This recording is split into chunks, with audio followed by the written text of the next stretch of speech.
मेरे प्यारे दोस्तों, स्वागत है आप सभी का आपके उजिक चैनल एसपीजा चैनल पे। और आप सभी का प्यारे दोस्तों, इस तांडव बैच के अंदर हम स्वागत करते हैं। और आप सभी जानते हैं हम आप सभी को class 10th math Bihar board को बहुत ही अच्छे तरीके से सिखा रहे हैं, बता रहे हैं। तो प्यारे दोस्तों, इससे पहले अगर आप सभी जो पीछे बताए गए क्वेश्चन है जिसमें हम लोग चैप्टर 1.1 के सारे क्वेश्चन हम आपको करवा दिए हैं, और उसके जो कंसेप्ट आपके एग्जाम में पूछे जाते हैं वो सारे कंसेप्ट के ऊपर भी हमने बात किया है। उसके बाद अगर चैप्टर 1.2 के बात करेंगे ना, तो ये पार्ट दूसरा होगा। इससे पहले आप लोगों के लिए क्वेश्चन नंबर 1 से लेकर 3 तक और जितने प्रकार के क्वेश्चन आपके एग्जाम में बनते हैं, वो सारे क्वेश्चनों को हम बहुत ही शानदार तरीके से आप सभी को बता चुके हैं। और आशा करते हैं जो आप सभी वैसे प्रश्नों को सीख लिए होंगे और समझ गए होंगे। एक शुभम रावत करके हमारे प्यारे भाई है, जो रेगुलर हमारे वीडियो को देखते हैं और रेगुलर वीडियो पे कमेंट भी करते हैं। तो प्यारे भाई, आप अच्छे से पढ़िए। आपका मतलब आपको आप पर हमारा आशीर्वाद हमेशा रहेगा। और मुझे विश्वास है जो आप रेगुलर बेसिस पे अगर हमारा रेगुलर वीडियो देखेंगे, तो जो भी अगर मैथ में अगर आपको कहीं से कोई दिक्कत नहीं होगा, अगर हम डायरेक्टली बात करें तो मैथ में आपको एक भी प्रश्नों में दिक्कत नहीं होगा। हम जितना एचडब्ल्यू देंगे आपको, वो रेगुलर बेसिस पे बनाने होंगे। और जो भी हम कहेंगे, चाहे जो भी बच्चे देखते होंगे, वो सारे आप लोग फॉलो कीजिए। आपको बहुत अच्छा लगेगा पढ़ के। ठीक है, देखिए ये क्वेश्चन हम क्वेश्चन 3 को बता चुके थे, जिसमें हमने आप लोगों को कहा गया था अवलोकन विधि द्वारा पूर्णांकों के एचसीएफ और एलसीएम ज्ञात करने के लिए। ठीक है, एचसीएफ और एलसीएम ज्ञात करने के लिए। ठीक है, ये 3 क्वेश्चन था और मुझे विश्वास है ये तीनों प्रश्नों को आप सभी बहुत ही अच्छे से समझ गए होंगे। ठीक है, ठीक है, ये क्वेश्चन आप लोग कर लेंगे पहले दोस्तों, ये क्वेश्चन सब। ठीक है, ये दो आप लोगों को करने के लिए क्या था। अब यहाँ पे ये क्वेश्चन है, इसको सॉल्व कीजिए। देखिए, एचसीएफ दिया गया 3 से 6 और 6 से 57 का 9 दिया गया है, तो हमें एलसीएम इसका ज्ञात करने के लिए कहा गया है। देखिए, हल करते हैं। यहाँ से एचसीएफ दिया गया है पहले दोस्तों, कितना दिया गया है? 306 और 6 से 57। ठीक है, कितना? 9 दिया गया है। तो प्यारे दोस्तों, एलसीएम निकालना है। एलसीएम कितना किसका? 306 और 6 से 57 का। प्यारे मित्रों, अगर हम बात करें इस प्रश्न को कैसे बनाया जाए, तो हम आप सभी को इससे पहले भी इसके फॉर्मूले बता चुके हैं। यानी कि पहली संख्या गुना दूसरी संख्या बराबर क्या होता है प्यारे मित्र? एलसीएम गुना एचसीएफ, ये फॉर्मूला है और आप सभी इसे याद रखेंगे। पहली संख्या गुना दूसरी संख्या बराबर क्या होता है दोस्तों? एलसीएम गुना एचसीएफ होता है। अगर हम बात करें इसी बात पे, जो पहली संख्या बराबर क्या हो जाएगा यहाँ से, तो एलसीएम गुना एचसीएफ बटे दूसरी संख्या। एलसीएम गुना एचसीएफ बटे दूसरी संख्या। और दूसरी संख्या के ऊपर बात करेंगे, दूसरी संख्या बराबर तो सेम हो जाएगा, एलसीएम गुना एचसीएफ बटे पहली संख्या हो जाएगा। या एलसीएम बराबर में पूछा जाए प्यारे मित्र हमारे, तो क्या हो जाएगा? पहली संख्या गुना दूसरी संख्या, पहली संख्या गुना दूसरी संख्या बटे एचसीएफ। या एचसीएफ बराबर पूछा जाए प्यारे दोस्तों, तो क्या हो जाएगा? पहली संख्या गुना दूसरी संख्या बटे का एलसीएम हो जाएगा। ये फॉर्मूला है और आप सभी इस फॉर्मूले को मुझे विश्वास है अच्छे से समझ गए होंगे और इसे याद कर लेंगे। प्यारे दोस्तों, याद कर लेंगे यानी समझ जाएंगे। ठीक है, क्योंकि ये फॉर्मूला को केवल आप सभी ध्यान पर रख सकते हैं। इस फॉर्मूला को प्यारे दोस्तों, इसको केवल ध्यान पर रखिए।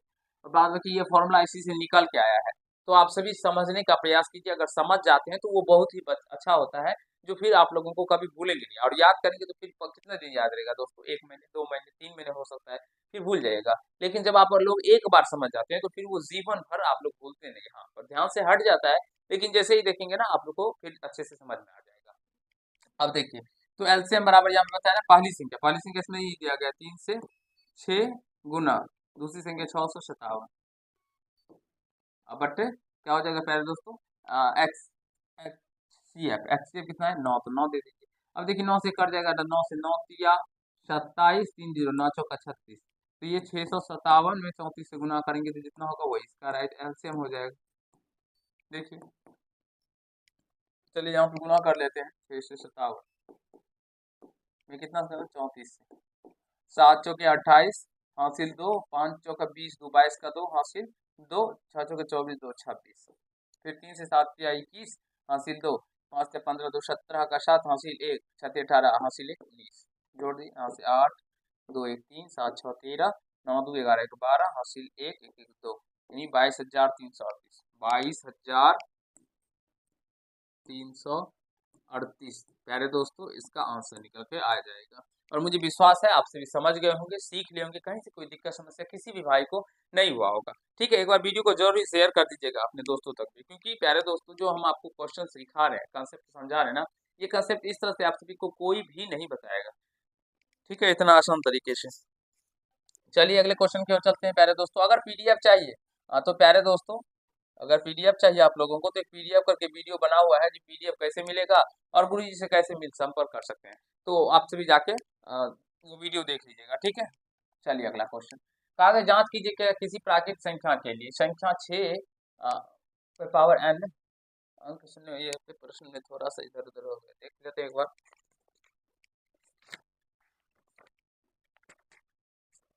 प्रश्न एक बार दोस्तों हम देख लेते हैं, प्रश्न में कहीं से थोड़ा लग रहा है इधर उधर है प्रश्न।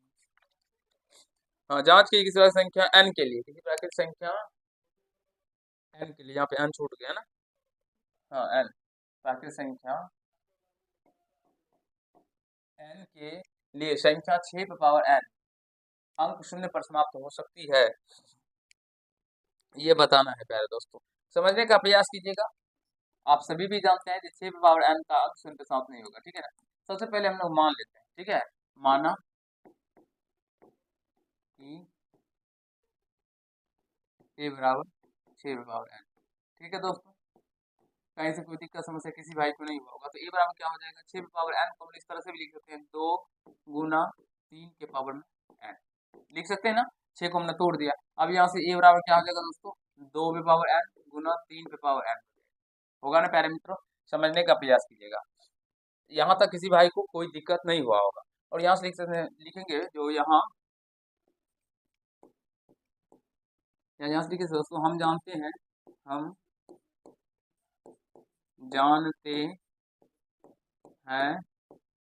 कि किसी हम जानते हैं कि किसी संख्या के अंत में शून्य तभी हो सकता है, शून्य तभी होगा जब उसका अभाज्य गुणनखंड, जब उसका प्यारे दोस्तों अभाज्य गुणनखंड 2, हम जानते हैं किसी संख्या के अंत में शून्य तभी होगा जब उसका अभाज्य गुणनखंड 2 पे पावर n गुना 5 पावर m, जैसे लिखे 2 गुना 5 के घात के रूप में होगा, के रूप में होगा। समझने का प्रयास कीजिए दोस्तों, जो कोई संख्या तभी शून्य पे समाप्त होगा जब उसका या शून्य पे समाप्त होगा, या कह सकते हैं उसका अंत में शून्य तभी होगा जब उसका अभाज्य गुणनखंड, प्यारे दोस्तों संख्या का अभाज्य गुणनखंड 2 गुना 5 के घात के रूप का होगा, तभी वो होगा। जैसे कोई भी देखिए 100 ही है ना प्यारे दोस्तों, इसका गुणनखंड निकालेंगे तो 2 पे पावर 2 और गुना 5 पे पावर 2 आएगा। देखिए 2 पे पावर n और 5, 2 और गुना 5 के घात के रूप में है ना। तो प्यारे दोस्तों यहाँ से समझने का प्रयास कीजिए, ठीक है। तो यहाँ से देखिए थोड़ा सा इसको ऊपर करते हैं, चलिए समझने का प्रयास कीजिए। अब यहाँ से लिखेंगे चूंकि a बराबर कितना है, 2 पे पावर n गुना 3 पे पावर n, यहाँ a का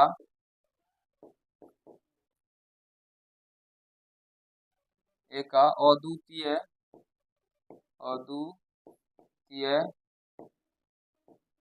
अभाज्य गुणनखंड है, अभाज्य गुणनखंड है। अद्वितीय अभाज्य गुणनखंड का मतलब क्या हुआ प्यारे दोस्तों, अद्वितीय अभाज्य गुणनखंड का मतलब हुआ जिसमें 2 और 3 छोड़ के कोई दूसरा नहीं आ सकता है। तो यहाँ से प्यारे दोस्तों जो इसमें 2 और 3 छोड़ के कोई दूसरा नहीं आ सकता है, इसलिए थोड़ा ऊपर करते हैं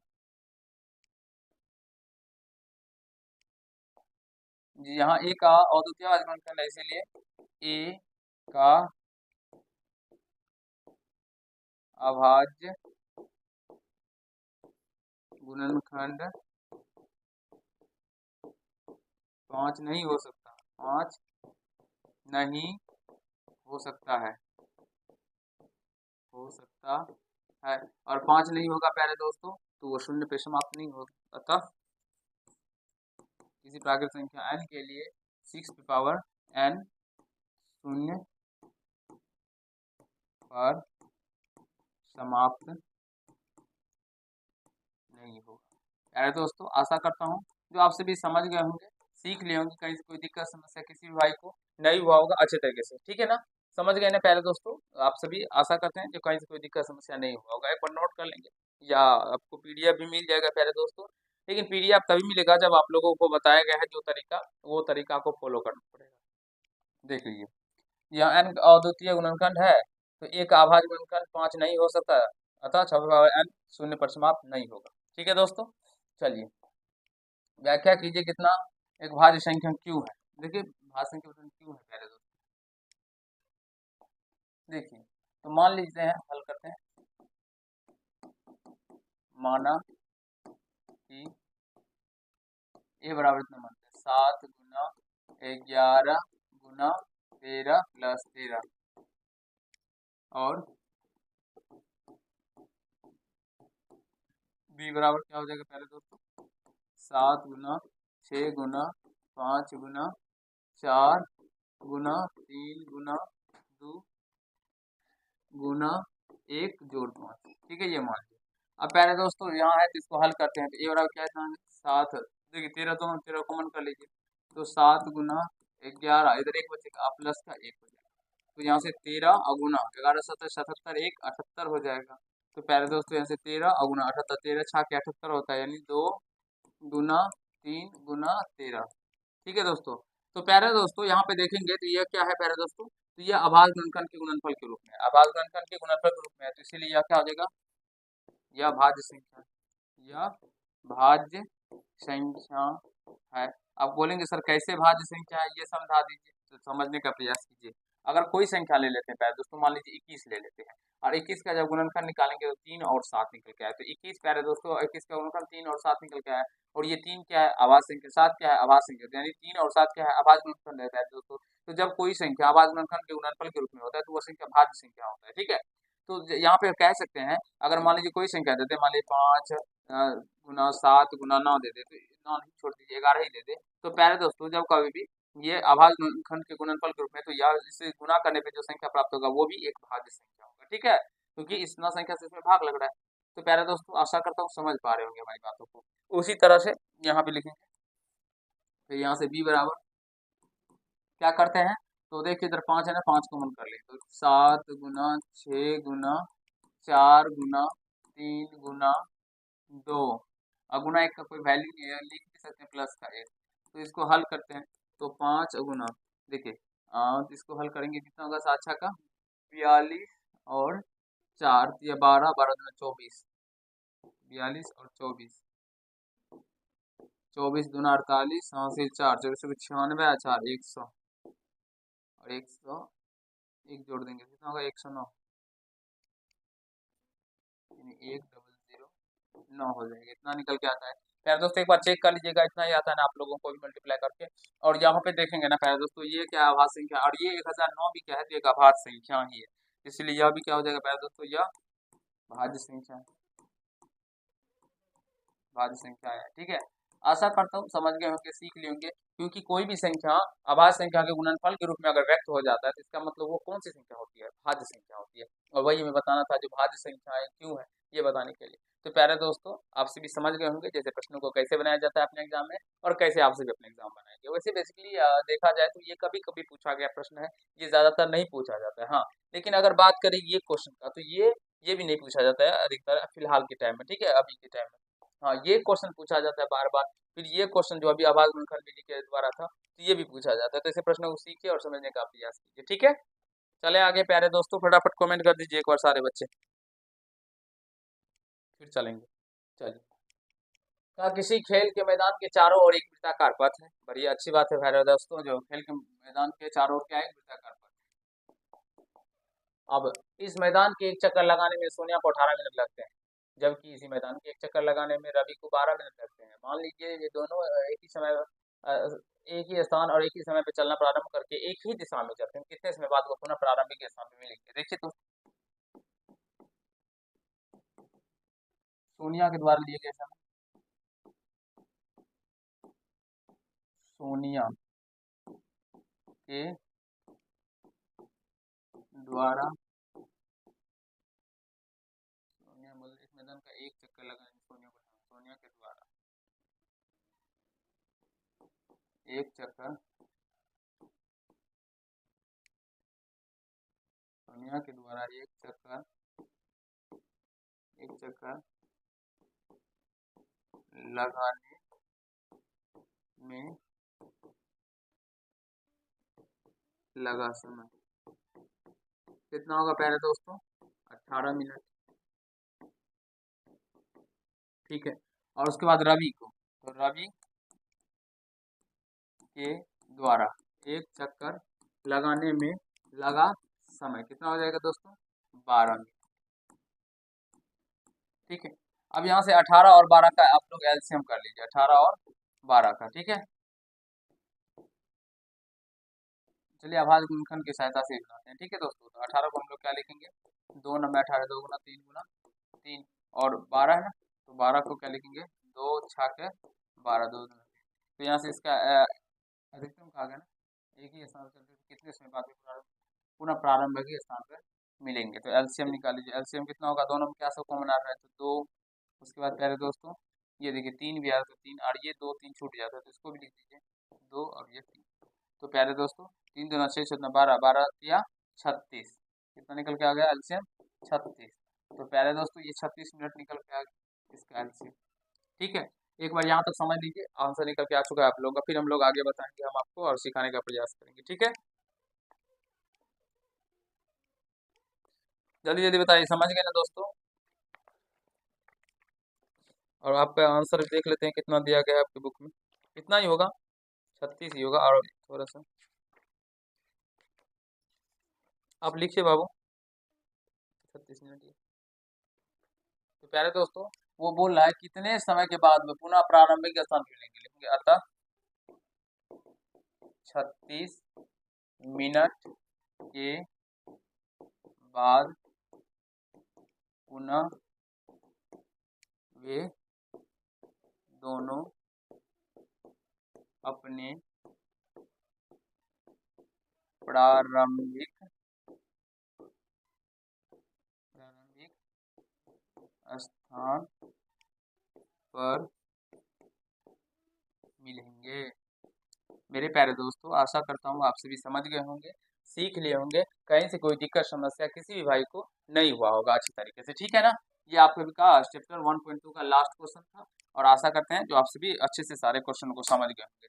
तो आज आप लोगों का ये चैप्टर खत्म हो जाता है, नेक्स्ट पार्ट में हम लोग 1.3 को करेंगे, और आपको 1.3 को इतने शानदार शानदार क्वेश्चन आपको करवाएंगे ना दोस्तों, और कुछ बाहरी क्वेश्चन भी करवाएंगे बाहर से, जो कि अगर बात करें ना रूट 2 अब आपके एग्जाम में नहीं पूछा जाता। अब किस तरह के क्वेश्चन पूछा जाता है आपके एग्जाम में प्यारे दोस्तों, तो यहाँ पे थोड़ा सा देखिए, जैसे कि यहाँ पे रूट 5 है ना, अगर बात करें तो 3 प्लस का मान लीजिए रूट 5 दे दे, और प्यारे दोस्तों इस तरह से दे देगा, मान लीजिए 2 दे दी जाए, यहाँ से 2 न छोड़ के, और मान लीजिए 7 दे दिया जाए, और ये पूछा जाए कि यह एक ऑपरमेट संख्या साबित करने के बारे में। ठीक है, तो इस तरह के कंसेप्ट हम आपको प्यारे दोस्तों इस वीडियो यानी एक्सरसाइज 1.3 में सिखाएंगे और समझाने का प्रयास करेंगे। तो रेगुलर बेसिस पे आप हमारे वीडियो को देखिए, जिसमें हम आपको मैथ की पूरे फुल तैयारी करवा देंगे, एक भी क्वेश्चन छूटेगा नहीं, सारे क्वेश्चनों को हम प्यारे दोस्तों सिलेक्टेड क्वेश्चन करके बताते चलेंगे, आपको सिखाते चलेंगे। और मुझे विश्वास है जो भी प्यारे भाई हमारे रेगुलर बेसिस पे वीडियो देखेंगे वो क्लास 10th के मैथ को प्यारे दोस्तों एग्जाम में फार करके आएंगे, 100 में 100 लेके आएंगे, ये आप सभी के गुरु जी का वादा है आपसे प्यारे दोस्तों। और जो भी चाहते हैं ना जो मुझे 450 से प्लस आए, तो आप अपने